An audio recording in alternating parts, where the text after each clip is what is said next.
नई गढ़ी अंचल के इलेक्ट्रॉनिक और प्रिंट मीडिया के मेरे अजीज मित्रों, आज अष्टभुजा के धरती पर जन अस्मिता यात्रा की एक प्रेस वार्ता आयोजित है।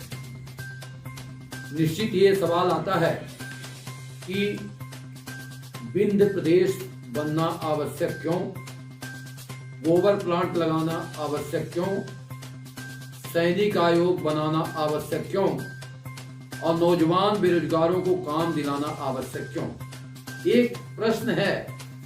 सन 56 के बाद लगातार साजिश के तहत, चापलूसी के तहत या अदूरदर्शिता के कारण हमारे उन नेताओं ने तबके जब विंध्य प्रदेश के पतन का कारण बने, मैं आज उस पर नहीं जाना चाहता हूं, पर विंध्य प्रदेश बनने से क्या क्या फायदे होंगे, विंध्य प्रदेश बनने से जन जन का लाभ क्या होगा, विंध्य प्रदेश बनने से हमारा स्वतंत्र, हमारी एजेंसियां होगी, स्वतंत्र मंत्रालय होगा, हमारे प्रदेश और हमारे समुदाय में से किसी के वर्ग का एक मुख्यमंत्री होगा और निश्चित रूप से उसकी सरकार होगी।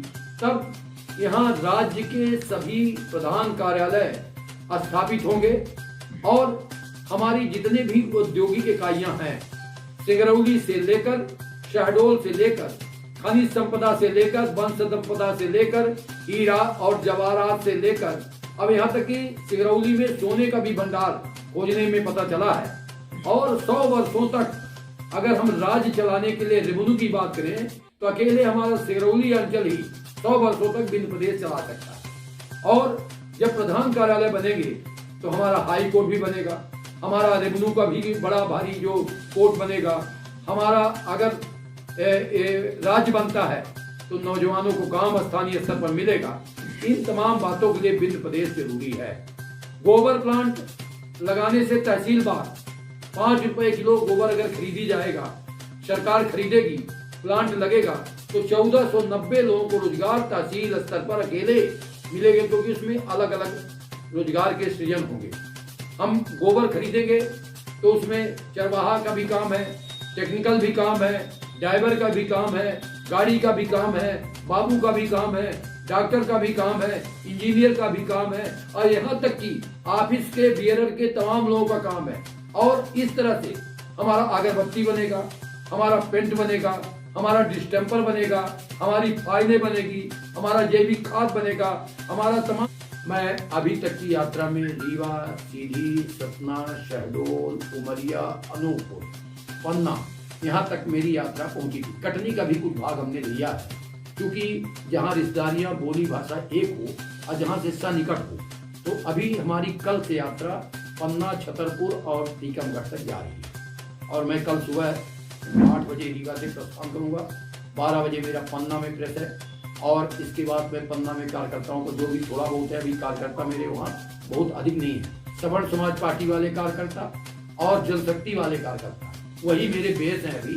तो ये सबको मिलाकर जो मैंने शुरुआत की है, तो कल मेरा 11 बजे पन्ना में कार्यकर्ता बैठक है, 12 बजे प्रेस कॉन्फ्रेंस है और फिर 3 बजे मेरी प्रेस कॉन्फ्रेंस है छतरपुर में और 4 बजे कार्यकर्ता बैठक है। जितने भी कार्यकर्ता मिल जाएंगे, इस तरह से अब हम आगे बढ़ रहे हैं। तो मैं ये मानता हूँ कि जो पुराना विंध्य प्रदेश था उसके तह तक जाऊंगा और थोड़ा बहुत घटाना बढ़ाना जो होगा वो बात का विषय। वर्तमान दौर में महंगाई इतनी चरम पर है, आम जनजीवन अस्त व्यस्त है, इस विषय में क्या कहते हैं?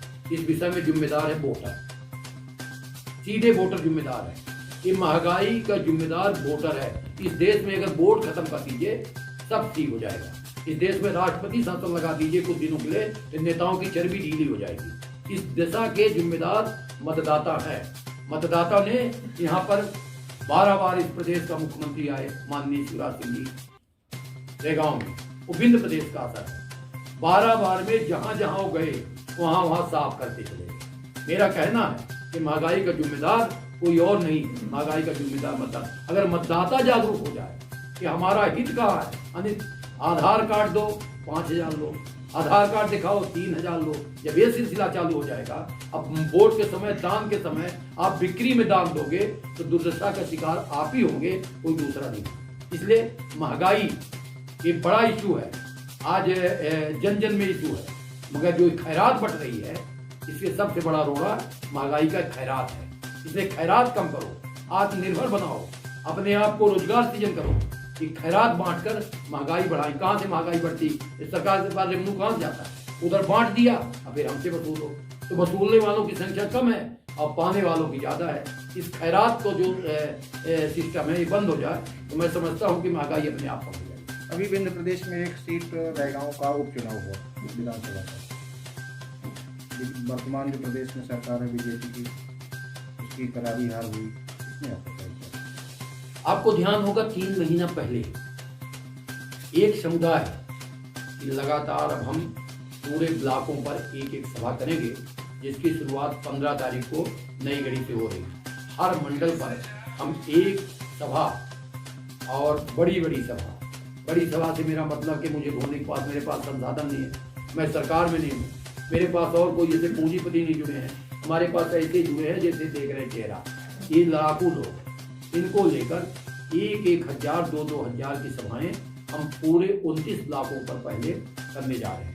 और वो एक चरण मेरा 9वां है और 9वां चरण में हम पूरा जब ये कर लेंगे तो हम 10वें चरण में कॉलेज और स्कूल में प्रवेश करेंगे। आगे मेरा 20 चरण का आंदोलन है। जब मैंने जन अस्मिता शुरू किया था तो छोटे छोटे जब गांव में जाते थे तो लोग कहते क्या है जन अस्मिता, कहीं 50 मिलते थे, कहीं 25 मिलते थे। एक गांव फुलहा है, एक बार गया तो बैठा के लोगों को क्या है तो बताते थे कि भाई ये है इसका। तो फिर धीरे धीरे जब दोबारा मैंने फुलहा में सभा किया तो वहाँ 200 लोग आए। इसी तरह से जब मैं नई गढ़ी में सभा किया तो पहले कम आए, फिर दोबारा सभा किया तो थोड़ा ठीक आए। और मैं समझता हूँ कि दोबारा जब सभा 15 तारीख को होगी तो बढ़िया ठीक से आएंगे। ये हमारी योजना है कि हम इसको पूरा जन जन तक पहुँचा दें। और जब ये जन आवाज बने, लक्ष्मण तिवारी के मत्थे नहीं बनेगा विंध्य प्रदेश और किसी के मत्थे पे नहीं बने जो श्रेय लेना चाहते हैं कि मैंने कर दिया, मैंने कुछ नहीं है। हम सभी भाई मिलकर जिस दिन जनता बोलेगी कि विंध्य प्रदेश चाहिए, जिस दिन लोगों की आवाज बोलेगी कि विंध्य प्रदेश चाहिए, जिस दिन लोगों की भावना आ जाएगी कि हमारा प्रदेश अलग कर दो, हम न कुर्बानी देने जाए। नेता सुभाष ने कहा था तुम खून दो हम आजादी देंगे, मैं बिल्कुल नहीं कह रहा हूँ।